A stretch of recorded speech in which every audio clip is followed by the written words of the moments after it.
Hey, bienvenue dans cette nouvelle vidéo, j'espère que vous allez bien. Aujourd'hui, on se retrouve pour vous montrer comment j'ai réalisé le portail de Rick et Morty sur le logiciel DaVinci Resolve. Tout d'abord, j'ai commencé par ajouter un fond noir de 5 secondes en ajoutant dans les générateurs la couleur opaque qui se trouve juste ici. J'ai donc rajouté cette couleur opaque dans ma timeline et j'ai été la modifier dans le mode fusion.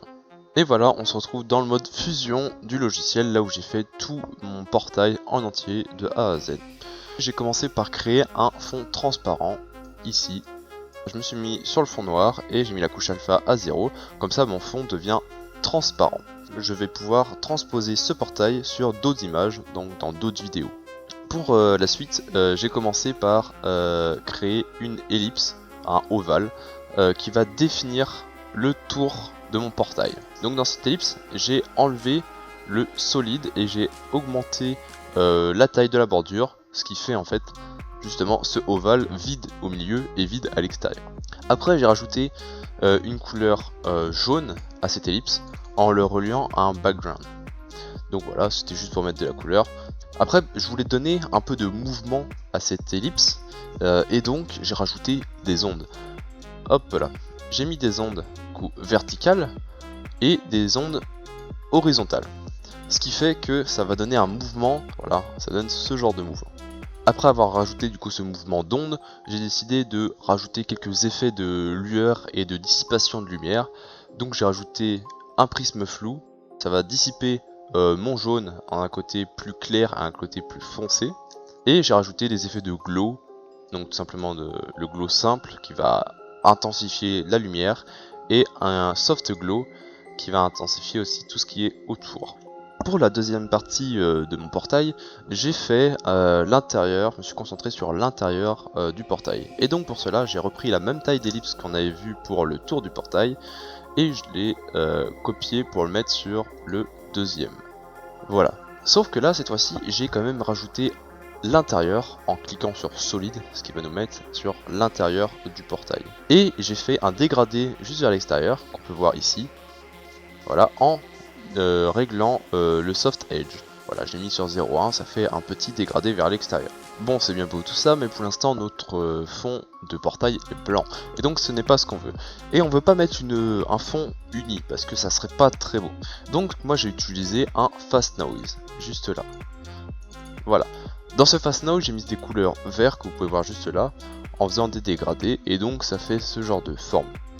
Je n'ai plus qu'à ajouter un effet du coup de vortex, ce qui va générer mes couleurs un peu comme dans un portail où tout va vers le centre. J'ai réglé mon vortex pour qu'à l'image 0, donc juste ici au début, j'ai une rotation et une intensité plus faible qu'à l'image finale, donc moi 119, où j'ai augmenté ces paramètres, et comme ça on a une impression que le portail tourne vers le centre. Ça nous donne ce résultat là, ce qui est déjà un très bon résultat. Pour finir, j'ai créé quelques lumières qui tournoient vers le centre du portail, et pour cela j'ai créé plusieurs ellipses, encore une fois, de petite taille, qui est comme celle-ci par exemple. Voilà. Ou pareil, j'ai rajouté dans la même thématique une couleur jaune à cette ellipse, on peut voir ici, et j'ai rajouté pareil des effets de lueur pour qu'elle soit bien visible à l'intérieur de ce portail. Mais là ça crée juste une ellipse qui ne bouge pas. Et nous on va vouloir qu'elle bouge pour aller vers le centre du portail. Et pour cela, eh bien ça va nous prendre beaucoup de temps. En tout cas avec la méthode que j'ai fait. Moi j'ai réglé image par image la trajectoire de notre petite particule qui va aller vers le centre du portail.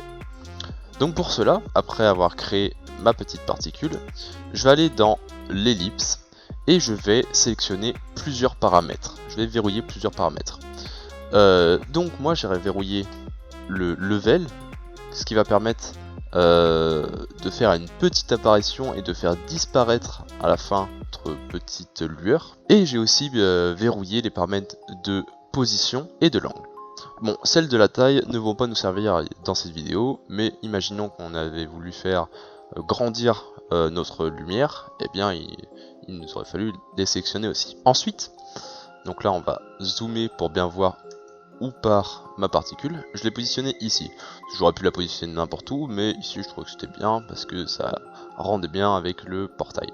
Ensuite, j'ai décidé de la faire bouger en suivant le vortex. Donc, j'ai été sur la deuxième image, juste ici, à gauche, où j'ai bougé ma particule avec les flèches, comme ceci. J'ai juste fait ça, et j'ai changé mon angle pour que ma particule, enfin ma lueur soit bien dans son axe, parce que si d'un coup elle change à 90 degrés, ça va pas être bon, quoi.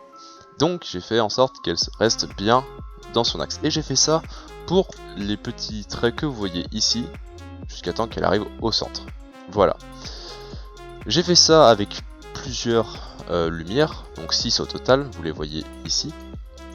Je les ai toutes reliées avec des merges, et ça nous donne notre rendu final ici, où on peut voir du coup plusieurs particules. Là on en voit 2 par exemple, à cette image là. Ça nous donne ce genre de résultat. Et voilà, c'est la fin de la vidéo, j'espère qu'elle vous aura plu. Si c'est le cas, n'hésitez pas à lâcher un pouce bleu, à vous abonner pour plus de vidéos dans le genre, et à plus pour de nouveaux tutos.